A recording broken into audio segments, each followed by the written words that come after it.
Right. Coach, your first Big 12 game is at Cincinnati. What have you heard about that program and that atmosphere at Nippert Stadium? Been there before. Expect even a better version. They were pretty good when we played there in the past. Coach Fickle did a great job of developing, a program, taking it to new levels. Obviously, 2 years ago, they're in the playoffs. Really, they've done a good job of building a talented roster. Coach Satterfield is a tremendous football coach. He'll have those guys ready. Expect, again, when Oklahoma shows up, it's a Game 7 mentality from everybody we play. We're not sneaking up on anybody. So, but at the end of the day, that'll be a great test for us. And if we're the team that I believe, that we have the capability of becoming, you got to go to Cincinnati and you got to perform well. So, looking forward to that. That'll be a lot of fun, for our guys, and it'll be a great challenge. Brent, you're notorious almost for being a guy that never changes. I'm the same guy I was, and players tell us he's the same guy he was. How did 6 and 7 change you as a coach? How did 6 and 7 make you evolve as a coach, as a thinker or preparer or whatever it is? Yeah, I still don't think it changes. Change is, and you use the words evolve, and that's what you always do. Even when you go 14-1 or 15-0 or 13-0, it's like, okay, how can we be better? I've spent my whole life as a football coach, coaching linebackers, coaching defense, coaching the game. Even through success, you're always looking at ways to improve and get better. So, having a never satisfied attitude is never going to change for me. But again, whether it's patience or it's efficiency, decision making from a situational football, you're always learning and improving and getting better. Because of your history as defensive coordinator, how hard was it for you last year to see y'all play defensively like that? It's always hard. Even when you're really good, it's always hard. It's you live and die every single play. And like I said, I've always been the one that I see the bad even when it's good. And so when I say it's hard, that's what I'm talking about. There's nothing easy about coaching. There's nothing easy about chasing excellence. And so it wasn't any more hard, any more difficult. That's what coaching is all about. And you got to take the bad with the good. And it's really sour right now. It ain't a lot of fun. And but you continue to do the right things consistently, stay faithful to what it takes to be successful, you'll have success. And a lot of people can't see it. I get that. But a lot of people aren't really successful in this business. And but we got a blueprint, we got clear vision on what it's going to take, and it's going to take a lot. And but we're ready for that challenge. Coach, what did you tell players this year about the Texas game after last year's results? I don't tell them anything. Again, you learn and grow from the good and the bad. So that game, it has no more additional significance than any other game. It's an important game. They're all important. And you go 6 and 7, you realize that. But for me, I've always had tremendous respect for what it takes to be successful. So to me, you play, compete, coach, respond, correct to a standard, not to an opponent. Brent, you talked a lot about efficiency up there.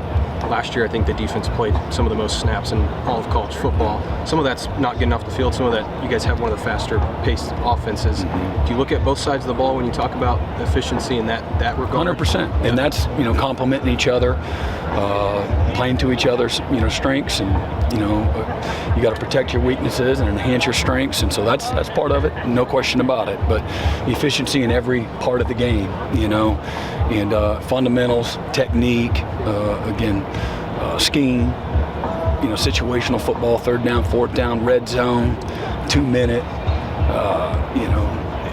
run defense. It is all important. We got to improve in every phase of the game.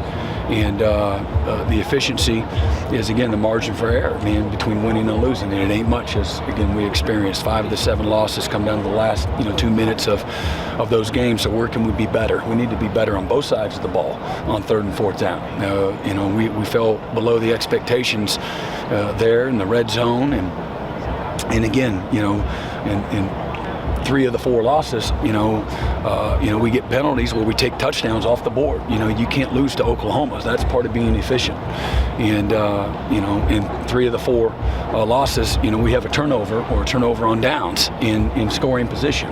And so the timeliness is the real thing. And so where can we find, ways that we can improve and get better, become more efficient? And you do that lots of ways. And you do that through development, you do that teaching, you do that through strain and your strength and conditioning programs. You certainly do it through recruiting and the transfer portal, all of those things. Brent, Thad was a big part of this thing when you arrived in 2021. What were some of the elements that led to that change, and what kind of boy is he? Yeah, it's bittersweet. Incredibly excited for Thad. This is something that was just on his spirit to, be a part of. His son-in-law got hired as the head strength coach at Anderson University right there outside of Clemson, and he got his first grandbaby on the way. And this is a great situation for he and his family to be able to be a part of that. And Thad's he's a different bird. People say, how did he come to Oklahoma? I don't know how it happened. He was just bored at Clemson. He wanted a new challenge, but man, he made us better in every part of our program. He's always a thinker. His focus is always about being the best in everything. So, he made our facility better, the one that we're in currently. We doubled our size of staff. We had to have somewhere to put them. So he kicked out walls, helped us create a war room, and enhanced our recruiting operations, our dining facility. We have an in-house dining facility now. Created Soul Mission and Elite Recovery, 2 areas we didn't have anything. So he created the space, for those things and oversaw those projects. But man, really, really excited, for him and his family, give his son Lee a chance to go with his buddies and finish up his high school career. So, he'll always be a great, great friend. And again, he made us better. So thankful for the time that he was here. Overall, how do you think the last year the Big 12 is how it's going to be for Oklahoma? So you asking me like predict it? No, I'm just saying leaving the Well, the last year hadn't happened yet, but I don't know. I'll look back at that after it happens. I'll tell you, my feelings then. It hasn't happened yet, and I'm a be here now kind of guy. Bill Schneider said, "Be here now." A lot of people, bloom where you're planted, be where your feet are, and man, we got a lot of improvement to do. I don't have time to be, nostalgia of being in the conference for the last time.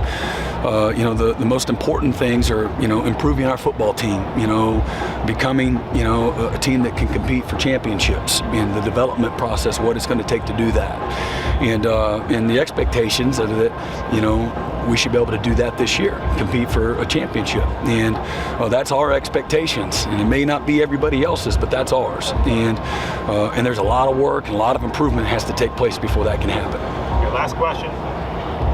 Brent, you've got another group of transfers coming in this year. Maybe what did you learn as a first-year head coach last year about assimilating, transfers into the program that can be helpful going into this year? Yeah, I don't think I learned anything more than what, having been at Oklahoma and at Kansas State, we recruited junior colleges, significantly as part of our recruiting philosophy. So recognize, the challenges that bringing in, guys that are only going to be there for a year or 2 years, getting them to buy in. So, for us, it's being careful about the ones that we bring in, finding guys that are that value blue-collar mindset, that value what it means to be a great teammate.